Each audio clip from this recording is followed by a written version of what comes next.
Сегодня в нашем эфире мы будем говорить о годовщине запрета Меджлиса крымско-татарского народа Верховным судом России. Для чего России нужно было это решение и удалось ли ей достичь своей цели и в принципе, что Россия получила после того, как деятельность представительного органа крымских татар на полуострове была запрещена. Обо всем по порядку. В 2016 году подконтрольный России Верховный суд Крыма, а затем и Верховный суд России постановили запретить представительный орган крымских татар Меджлис. Его признали экстремистской организацией, якобы из-за посягательства на территориальную целостность России и запугивания людей. Решение Верховного суда России приходится как раз на 29 сентября, то есть сегодня ровно 4 года со дня признания Меджлиса крымско-татарского народа в России экстремистской организацией. Тут можно напомнить о том, что инициировала запрет деятельности Меджлиса экс-прокурор аннексированного Крыма, или же бывший российский прокурор Крыма Наталья Поклонская.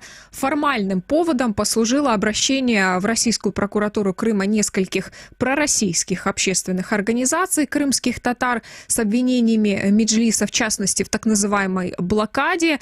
Эти самые организации требовали запретить деятельность организации. В Меджлисе же обращали внимание на то, что эти организации не имеют в Крыму должного авторитета для того, чтобы делать такие заявления. Тем не менее, Наталья Поклонская обратилась в подконтрольный России Верховный суд Крыма.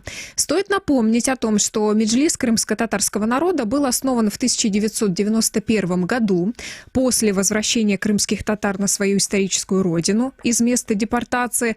Он является исполнительным органом Курултая, Национального съезда и высшего представительного полномочного органа крымско-татарского народа. Всего в Меджлисе 33 участника, их назначает Курултай. На данный момент председателем Меджлиса является Рифат Чубаров. До 2013 года его возглавлял лидер крымско-татарского народа Мустафа Джемилев. Отмечу, что последний съезд Курултая проводился в 2013 году, еще до аннексии Крыма. Из-за невозможности провести выборы в Курултай полномочия 6-го созыва были продлены. В 2018 году, соответственно, были продлены и полномочия членов Меджлиса. После начала аннексии Крыма в 2014 году некоторые члены Меджлиса поддержали Россию, в частности, муфтий Мирали Аблаев, который возглавил лояльное к России духовное управление мусульман Крыма и Севастополя. Также в этом списке, в частности, Ремзи Ильясов, который согласился на должность вице-спикера в российском парламенте Крыма после начала аннексии. Можно вспомнить тут и Заура Смирнова, который возглавил подконтрольный России Госкомитет по вопросам межнациональных отношений Крыма.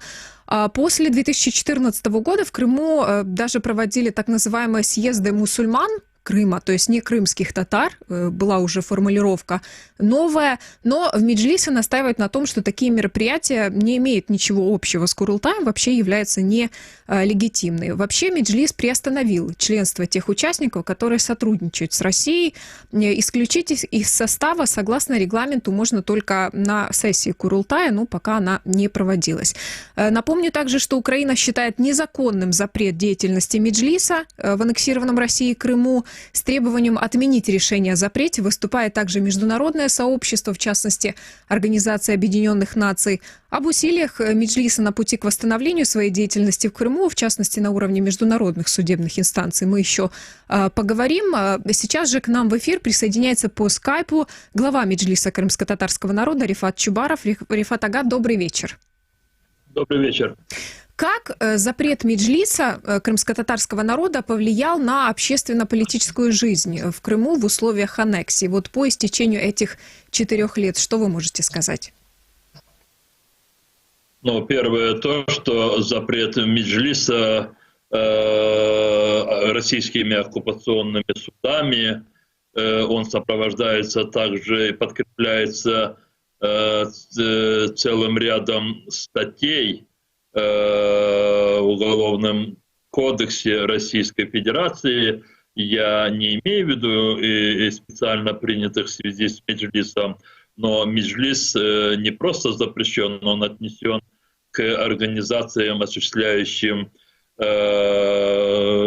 чья деятельность признается экстремистской, И вот эта сфера, она регулируется Уголовным кодексом Российской Федерации. Соответственно, любой человек, который сейчас в оккупированном Российской Федерацией Крыму, если он заявит о своей принадлежности к Меджлису крымско-татарского народа, или любой человек, которого обвинят в такой принадлежности, он не только вот, теоретически, но и практически может быть осужден на достаточно ощутимые сроки заключения. И это не может не отразиться в жизни Крыма. Я могу просто сказать следующее. Можно запретить структуру, но невозможно запретить людей с их неприятием российской оккупации, с их стремлением изменить ситуацию. И поэтому даже при формальном запрете Меджлиса крымско-татарского народа наши люди сохраняют свою приверженность тем ценностям, которые они исповедовали и которые реализовывали до вторжения российских оккупантов. В условиях запрета, как Меджлис крымско-татарского народа наладил свою работу, организовал свою работу? Можно ли сказать, что Меджлис пережил определенные трансформации за эти 4 года, учитывая, что ему приходится работать, если можно, конечно, употребить такое слово, в какой-то степени в экзиле? Я думаю, что и вы, и слушатели понимают, что я не обо всем могу говорить, чтобы не подвергать людей опасности, но очевидно для всех то, что мы практически всю тяжесть работы перенесли на материковую часть украинского государства. Наш центральный офис сейчас временно находится в городе Киеве, и все наши основные направления работы, прежде всего наша международная деятельность, сфера взаимодействия с собственным украинским государством, они все, эти сферы, сконцентрированы здесь, в Киеве.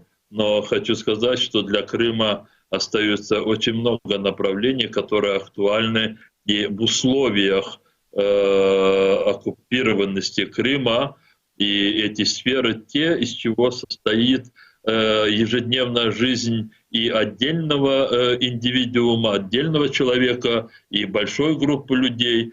Это вопросы, связанные с сохранением, развитием культуры, родного языка, традиций. Другое дело, что в оккупированном Крыму любая несанкционированная со стороны оккупационной власти активность гражданина и тем более группы людей сразу вызывает подозрение. Любая несанкционированная оккупационной властью активность. И поэтому оккупанты очень часто дают знать людям, какая активность их не устраивает. Так, в частности, преследуются общественники, которые пытаются содействовать реализации родителями их прав и прав ребенка на обучение на родном языке. Поскольку русские оккупанты стремятся, чтобы все было унифицировано, чтобы везде был только лишь русский язык. И таких примеров можно привести множество. До момента запрета Меджлиса в Крыму на полуострове существовала сеть местных меджлисов. Вы сами упомянули о том, что после запрета Меджлиса любое сотрудничество с этой организацией, оно может быть проблемой для крымчан. В то же время довольно-таки много крымских татар были вынуждены выехать из Крыма и обосноваться временно на материковой части Украины. Нет ли планов по выстраиванию сети вот таких местных меджлисов на материковой части Украины, и нет ли планов, возможно, каким-то способом, я не знаю, онлайн провести тоже голосование в Курултай, выборы в Курултай, которые это все поставлено на паузу в связи с аннексией, в связи с решением Верховного суда России? Я могу сказать, что подобного рода или подобной постановки мы обсуждаем эти темы. Здесь есть очень много нюансов. И эти нюансы, если просто, скажем так, обобщить их, то они сводятся к двум основным проблемам. Первое – это обеспечение безопасности людей. Если принять ту или иную форму их виртуального участия в обсуждении некой проблемы и принятия решения, это вопросы безопасности этих людей, которые живут на оккупированной территории, я просто еще раз повторяю. И второй вопрос – это вопрос легитимизации этих решений, поскольку во всех наших регулирующих нашу деятельность основополагающих документов мы не предусмотрели ситуацию, которая случилась в 2014 году. Мы и подумать не могли о том, что часть территории, а именно наша земля, крымская земля, часть территории нашего государства, крымская земля, будет оккупирована иностранным государством, в данном случае Россией. Но, тем не менее, мы ищем решение этих вопросов. Мы изучаем опыт более-менее близкий, схожий с нашей ситуацией.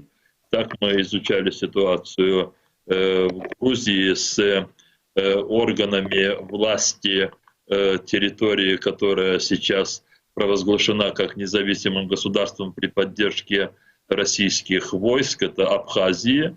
В Тбилиси осуществляет свою деятельность Совет министров Абхазии и парламент Абхазии. Но их решения, скажем так, освящены или легитимизированы решениями парламента Грузии. То есть парламент Грузии принимает решения по отношению, принимает законы, которые регулируют деятельность эвакуировавшихся из Сухуми органов власти Абхазии. В нашей ситуации нет закона о статусе крымско-татарского народа, в котором мы и предусмотрели введение в украинское правовое пространство меджлиса крымско-татарского народа. Если бы это закон, как, кстати, закон о коренных народах Украины, был бы своевременно принят, мы бы могли бы пойти по тому пути, по крайней мере, мы могли бы уже серьезно думать об одном из таких инструментов, которым, скажем, воспользовались грузины или абхазы в Грузии. Мы смотрим, что происходило с теми органами, эвакуированными во время оккупации фашистской Германии некоторых европейских государств. Очень интересный, кстати, опыт легализации и военных, и гражданских органов власти той же Франции или той же Польши. Мы не проводим здесь прямую аналогию, но мы действительно крымские татары и с избранным крымско-татарским народом национальным институтом оказались в такой ситуации, когда оккупанты не позволяют нам нормально функционировать. На начало мая анонсировали проведение мирной ненасильственной акции под названием «Мир против насилия и оккупации. Марш достоинства». В частности, были намерены активисты, члены Меджлиса крымско-татарского народа попасть непосредственно на полуостров. Это вызвало бурную реакцию российских властей Крыма. Вы сами заявляли о том, что эта акция пока переносится во времени в связи с пандемией коронавируса. Не передумали ли вы проводить это мероприятие? И планируется ли еще марш на Крым? Сейчас отвечая на ваш вопрос, я в какой-то мере рассчитываю, что его ответ услышат некоторые наши противники в оккупированном Крыму, которые решили, что отмена этой акции, скажем так, она была связана с тем, что мы чего-то испугались и даже озвучивали такие доводы, как же испугались коронавируса те, кто не боялся перейти кордон, установленный российскими оккупантами. Я просто на этом акцентирую внимание, потому что хочу еще раз объяснить суть той акции, которую мы объявили и которую очень тщательно готовили.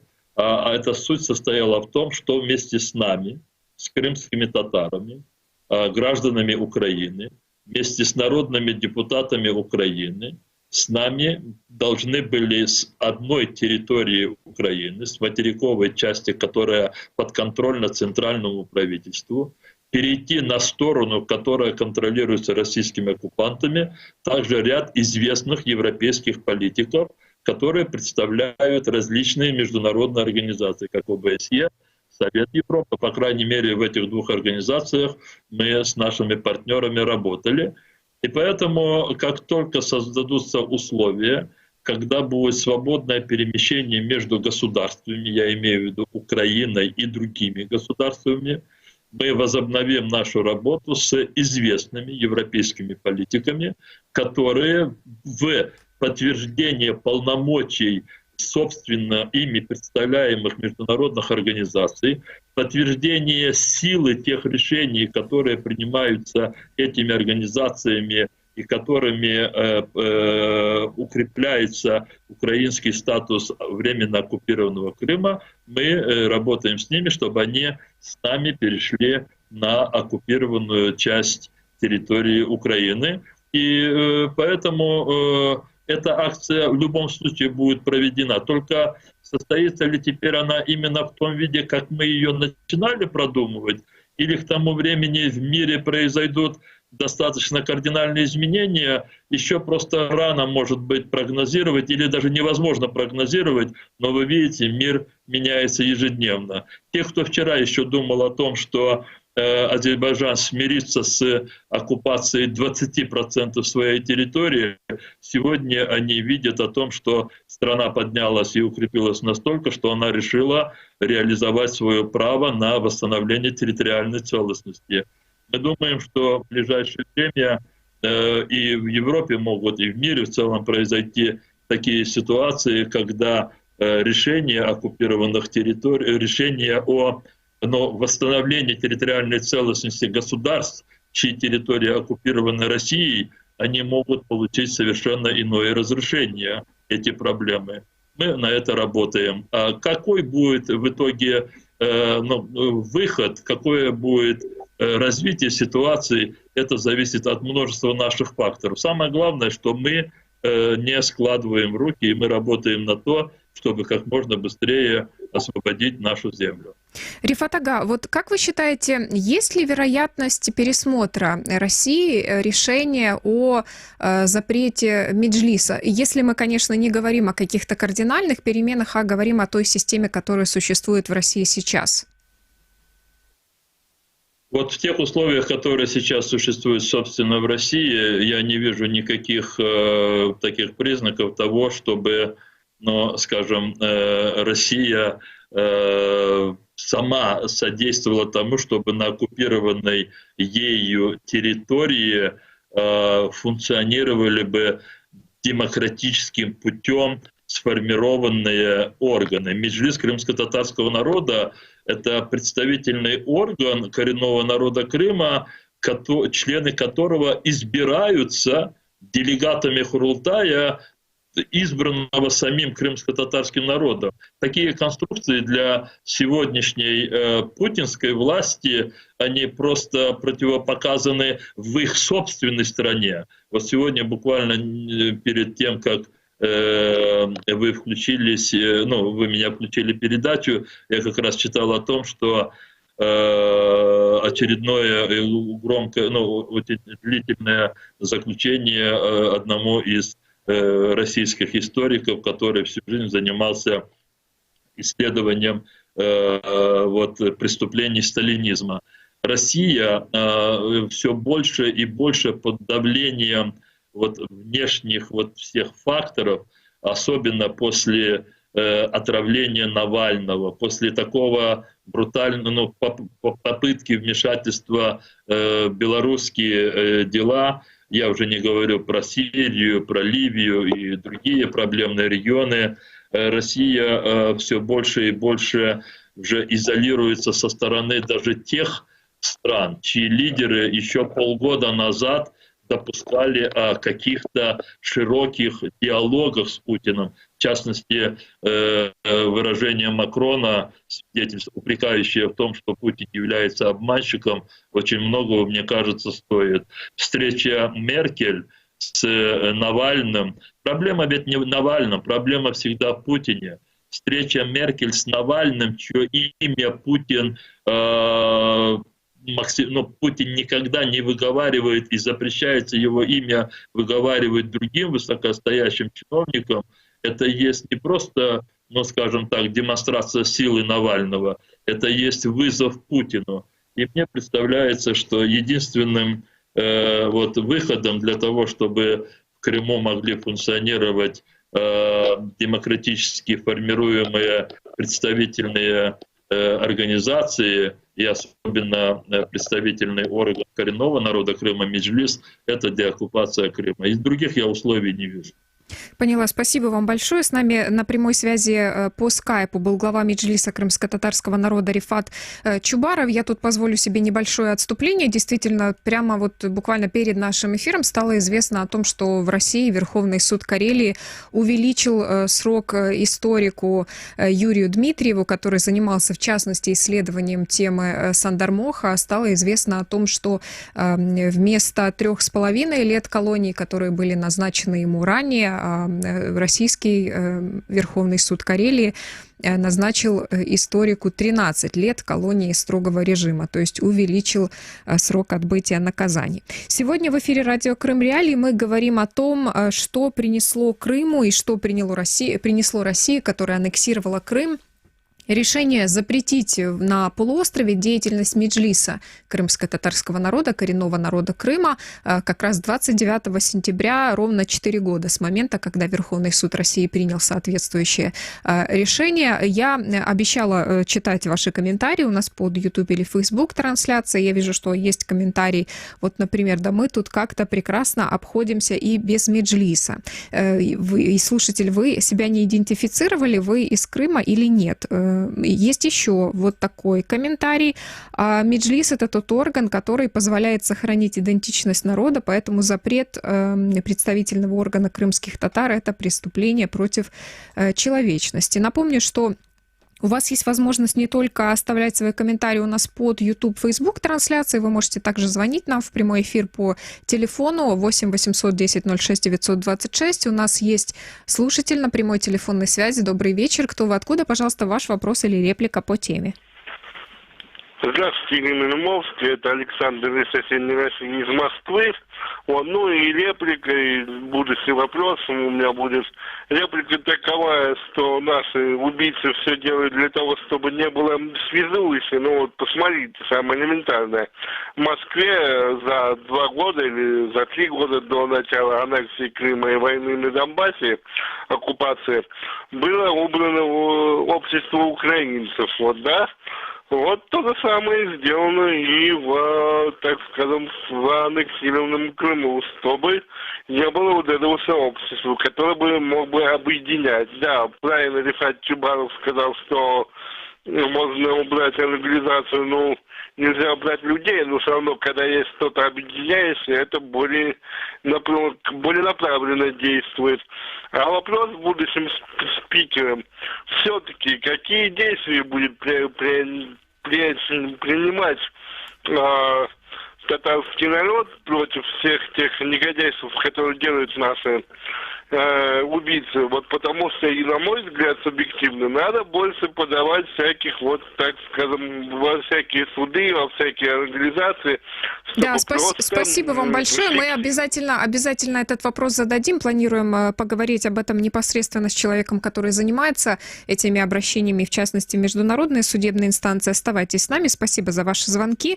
Я решила, что в контексте темы запрета Меджлиса, наверное, стоит привести то того, как непосредственно бывший российский прокурор Крыма Наталья Поклонская объясняет свое решение обращаться в подконтрольный России Верховный суд Крыма. Напомню, что это был как раз иск Натальи Поклонской в 2016 году. И из последнего заявленного на эту тему можно вспомнить интервью Поклонской украинскому журналисту Дмитрию Гордону в мае этого года. Ей тогда задали вопрос по поводу Меджлиса, и Наталья Поклонская сказала, что она не считает Меджлис таким органом, который представляет в Крыму крымско-татарский народ. Меджлис не отражает мнение крымско-татарского народа. Крымско-татарский народ живет здесь, в Крыму. Я же говорю, это мои друзья. У меня куча людей, которые окружают, и соседи татары, и это добрые люди, это такие же люди, как и мы, только со своей изюминкой, потому что у них своя культура. А что касается Меджлиса, это политический инструмент, которым пользовались вот такие спекулянты, как Джемилев, Чубаров. Вот так Наталья Поклонская объясняла свое решение в мае этого года. Она настаивала также, что не причастна к запрету на въезд в Крым для Рифата Чубарова и Мустафы Джемилева. Я напомню, что такие запреты действуют. Утверждает Наталья Поклонская, что это было решение исключительно Российской Федеральной службы безопасности. Ну, я отмечу, что Рифат Чубаров, который включался к нам в прямой эфир, он критиковал уже не один раз Дмитрия Гордона за это интервью с Натальей Поклонской, потому что вот сам Рифат Чубаров называет ее военной преступницей. Можно напомнить, что в Украине против Натальи Поклонской возбуждено уголовное дело по статье «Нарушение законов и обычаев войны» за ее участие в попытке аннексии Крыма весной 2014 года. Украинская прокуратура также расследует факт ее измены государству Украины, потому что, напомню, что Наталья Поклонская бывший сотрудник украинской прокуратуры, ну и непосредственно участие, роль ее в запрете Меджлиса крымско-татарского народа. Перед эфиром радио Крым Реалии пообщались с крымско-татарским активистом из Крыма Заиром Смедлёй и спросили его о том, как запрет Меджлиса повлиял на общественно-политическую жизнь в Крыму. По словам Заира Смедли, решающим стало именно решение Верховного суда России.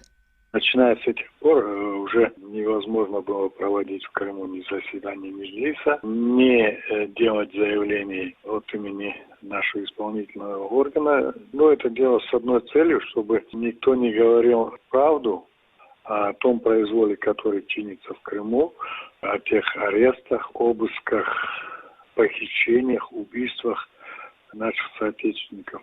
Поэтому был запрет, и несмотря на резолюцию ООН, которые рекомендовали возобновить деятельность Меджлиса, снять решение о запрете, иной реакции со стороны Российской Федерации не подействовало. На сегодняшний день официальный орган крымско-татарского народа не может в Крыму говорить о том произволе, который здесь творится.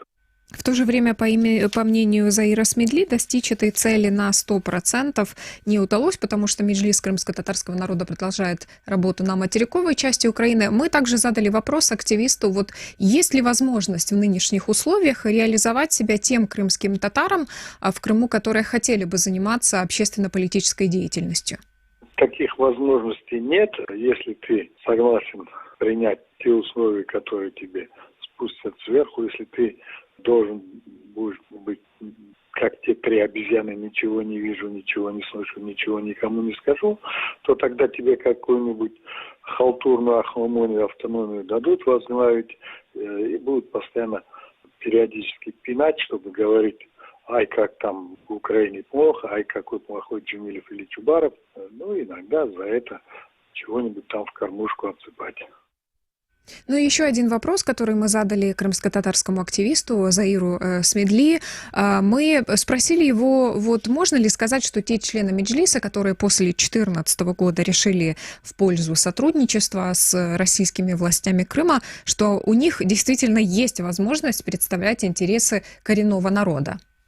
Пытались показать, что они якобы будут там решать проблемы крымских татар, били в грудь кулаком, когда там вышел этот потешный указ от 19 апреля о реабилитации. Когда говорили, вот, мы сейчас восстановим топонимику, все будет. А вместо этого мы сегодня видим обратный процесс. Вместо Кызылкоба — Красные пещеры, вместо Аютак — Медведь-гора, вместо реки Карасу — Карасевка какая-то. Причем, если раньше это там как-то скромненько, меленько писали, сейчас это все делается по-крупному, наглым образом. Если там пытался Ильясов с группой что-то говорить о языке, о законе о языке, то же самое. Все это было проигнорировано. И их предложения, и они сами, и сама крымско-татарская проблематика, она просто замалчивается. Многие из них с этим столкнулись, что нахождение в этой власти, оно буквально ничего для народа не принесло, кроме как их личному обогащению там поспособствовало. Ну, скажу так, сегодня личное обогащение может быть, завтра, как правило, могут все и отнять. Это было мнение крымско-татарского активиста Заира Смедли. Мы с ним пообщались прямо перед прямым эфиром радио Крым-Реалии. А с нами на прямой телефонной связи главный редактор газеты «Крым» Бекир Мамутов. Бекир ага, добрый вечер. Да, добрый вечер. Спасибо, что вы подключились к нам в прямой эфир. Говорим сегодня о годовщине запрета Меджлиса крымско-татарского народа Верховным судом России. По истечению этих 4 лет, по вашим наблюдениям, можно ли сказать, что вот это решение о запрете Меджлиса в Крыму сказалось действительно на повседневной жизни крымских татар? Возможно, вы могли бы расставить какие-то акценты. Я думаю, что сильнее, чем сам факт запрещения Меджлиса, так как бы удручающее, ограничивающее и как бы с психологической точки зрения, и с правовой, давит сама среда. Потому что Меджлис — это название, которое можно, знаете, заменить. Есть разные эвфемизмы, синонимические какие-то обороты, они и раньше используются, там, представительный орган, полномочный орган, национальный орган и так далее. И эти понятия, они не подпали под запрет. Поэтому на том, что в какой-то степени, конечно, работа представительного органа ограничилась, уменьшилась, не знаю, там, да, масштаб как-то стал другой. Не тот, как прежде. Ну, это больше не прямое следствие запрета Меджлиса как такового, хотя этот фактор, он тоже, естественно, определенным образом влияет на активность общественников, да, и тех, кто может сейчас себя считать делегатом Курултая, там, что его там в 2013 году избрали членом Меджлиса. Сколько, ну, я думаю, что вот сама общая атмосфера, власти могли как бы и не запрещать Меджлис. Тут хватало бы разных, знаете, и Шавинюк там, и тех, кто отягощен какими-то имперским сознанием, амбициями, представлениями об окружающем мире, да, вот с точки зрения такого империалистического, что ли, подхода. Здесь все-таки, да, есть и целый ряд других сил, которые бы работали против Меджлиса. Ну, это подбодрило, скорее всего, вот те силы, которые и дало им в руки какую-то законодательную такую основу и правовую, так сказать, базу, да, чтобы они легитимизировали, усилили да, свое отношение в смысле там давления, там психологического там прессинга на крымско-татарских активистов, которые расценивают ситуацию в Крыму как вызов международному праву. Бекир Ага, буквально один такой небольшой вопрос еще. Вот мы упоминали уже о том, что в Крыму до момента этого запрета существовала сеть, да, местных меджлисов. Можно ли сказать, что они остаются такими ячейками неформального объединения крымских татар? Вот, или же это невозможно в условиях, когда деятельность меджлиса запрещена? Да, ну тут, видите, формально под действие попадает самооборот межлисского крымско-татарского народа, но его структурные подразделения, они тоже, их можно называть органы местного национального самоуправления, и они, может быть, могли бы тоже там как-то продолжить свою деятельность в прежнем масштабе, активности там, и так далее. Но я опять же скажу, что, конечно, опять же, слово «межлис», хоть он местный или, там, как говорили раньше, центральный, да, общенациональный или региональный, он все равно, как бы, да, он и в Африке межлис, и поэтому здесь это слово для некоторых там, да, очень сильно бдящих и официальных и неофициальных органов, как АТУ, да, звучит.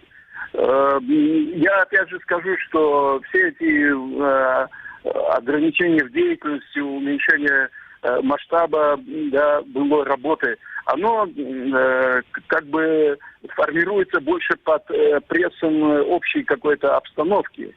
Вот. И, конечно же, да, я вынужден, да, констатировать, что на местах тоже эта работа, ну, как бы, она не умерла, не то, что совсем в конец свернулась, вот, но такой вот бывший, как прежде, такой четкой связи, взаимодействия, встречи, да, ну, без каких-то совещаний, без поездок, без собраний, да, это невозможно координировать, вести. А сейчас любое, да, 3 человека собралось, это уже, ну, вопросы там и так далее. А тем более, если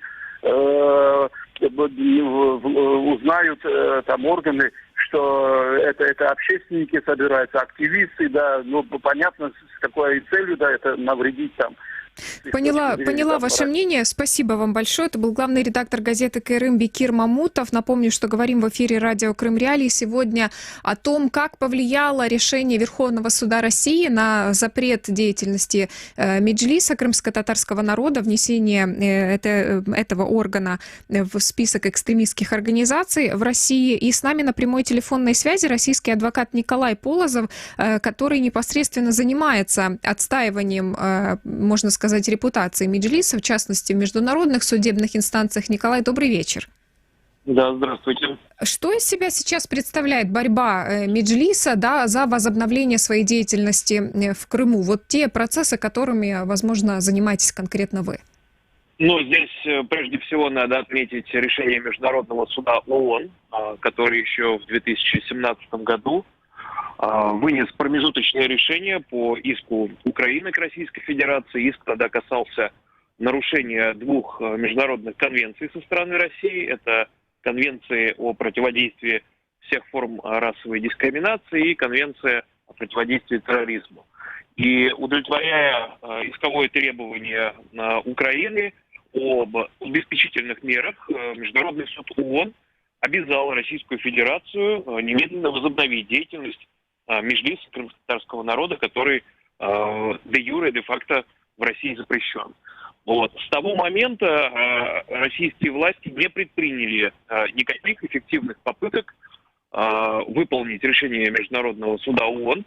В Верховный суд оккупированного Крыма направлялось соответствующее заявление о возобновлении производства по делу в связи с новыми обстоятельствами, с вот в этим промежуточным решением ООН. Однако Верховный суд Крыма выдвинул заведомо невыполнимые требования. Он потребовал оригинал документа, который хранится только в ООН и никуда не передается, и на этом основании приостановил производство. Вот, то есть фактически продемонстрировали российские власти, что они не собираются никоим образом выполнять решения международной инстанции. Поэтому здесь, если мы говорим о каком-то юридическом развитии, все зашло в тупик именно по нежеланию российских властей находить какие-то возможности для компромисса. И фактически единственным способом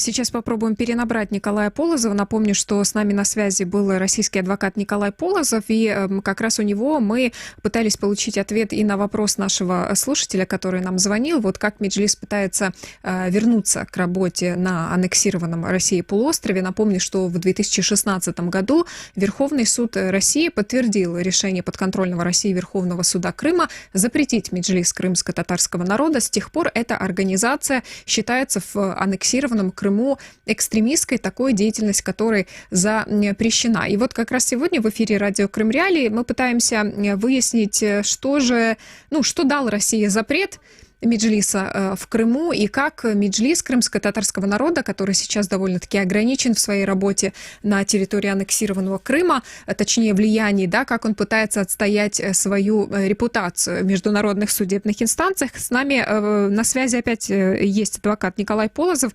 Николай, пожалуйста, вы исчезли, когда пытались рассказать нам о том, вот как возможно даже действовать дальше, учитывая то, что Россия не отреагировала на решение Международного суда ООН.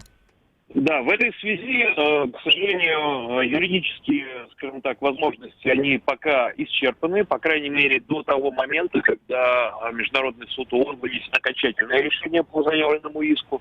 Но остаются политические и экономические рычаги воздействия, и здесь все зависит, скажем так, от лидеров западного мира, насколько они готовы поддерживать авторитет такой международной инстанции, как Международный суд ООН, какими-то делами, а не только озабоченностью. Есть ли возможность, что Россия пересмотрит решение о внесении Меджлиса крымско-татарского народа в список экстремистских организаций? Вот вообще принимались ли в России такие решения? Я предполагаю, что, наверное, этот список время от времени как-то кто-то пересматривает. В основном этот список только дополняется, поскольку мы видим, что внутренняя и внешняя политика российских властей, она все-таки направлена на закручивание гаек.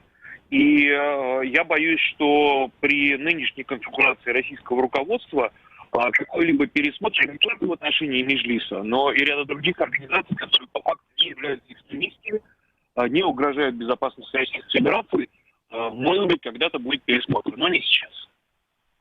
Николай, возможно, у вас будет ответ на вопрос одного из наших слушателей под YouTube-трансляцией. Он спрашивает, вообще, насколько типична для России практика запрещать деятельность меджлисов, то есть представительных органов мусульман, вот если речь идет о тех народах, проживающих на территории России, которые исповедуют ислам. Вот были ли такие прецеденты до решения по Меджлису крымско-татарского народа?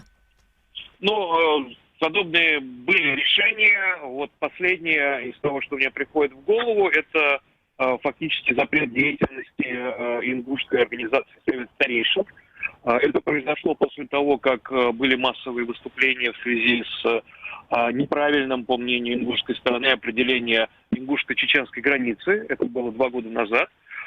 После массовых выступлений, которые произошли там, фактически российские власти запретили деятельность вот этого выборного национального органа. Поэтому в данном случае мы даже не касаемся каких-то, возможно, организаций, которые могут трактоваться какими-то властями как экстремистские. Речь идет о вполне легальных политических, общественных организациях, которые, запрещаются российскими властями достаточно активно.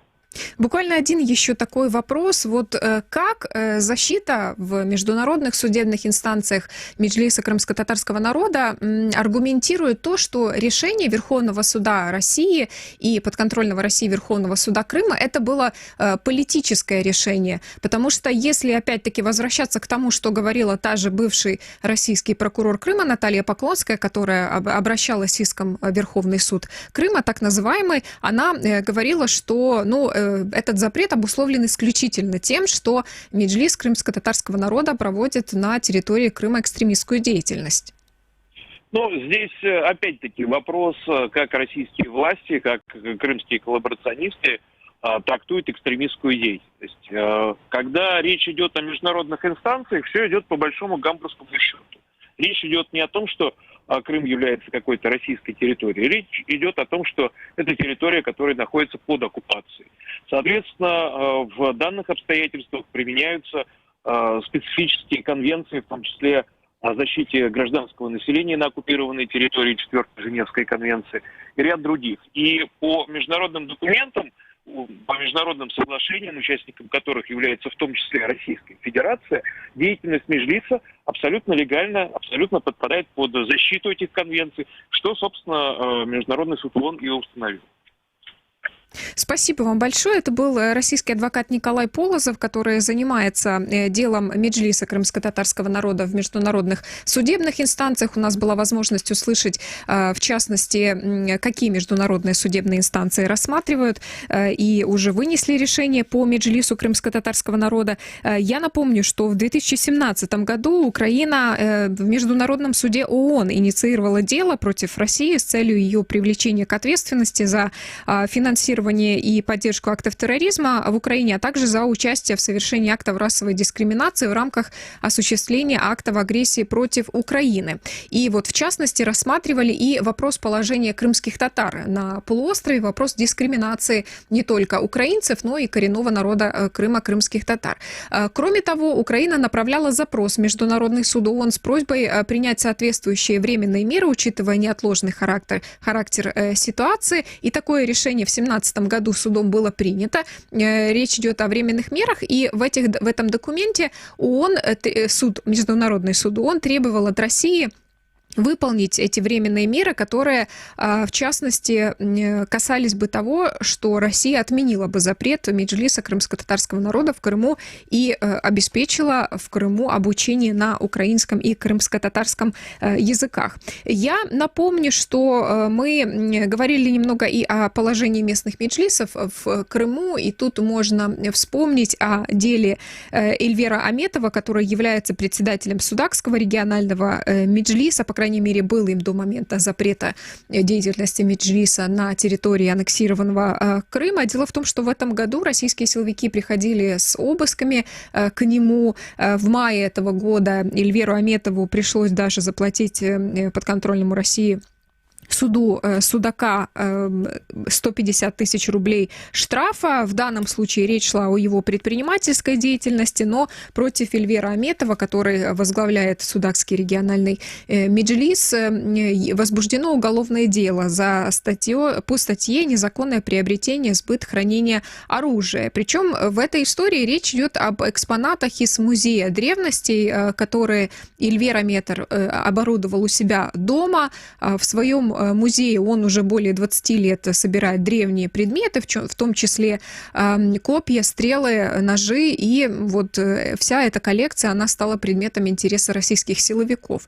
Ранее коллекционер, к слову, показывал эту коллекцию Крым-Реалий, вы можете фотогалерею найти у нас на сайте. Я напомню, что в эфире радио Крым-Реалии мы говорили сегодня о решении России запретить деятельность Меджлиса крымско-татарского народа в Крыму. К нам подключался глава Меджлиса крымско-татарского народа Рифат Чубаров в начале нашего эфира. Мы с ним говорили о том, как сейчас Меджлис выстраивает свою работу, не планирует ли он ее переформатировать, учитывая то, что аннексия России Крыма продолжается. Также мы спрашивали о том, планирует ли еще Меджлис крымско-татарского народа так называемый марш на Крым, который анонсировали на начало мая этого года. Если вы пропустили, обязательно прослушайте нашу трансляцию еще раз.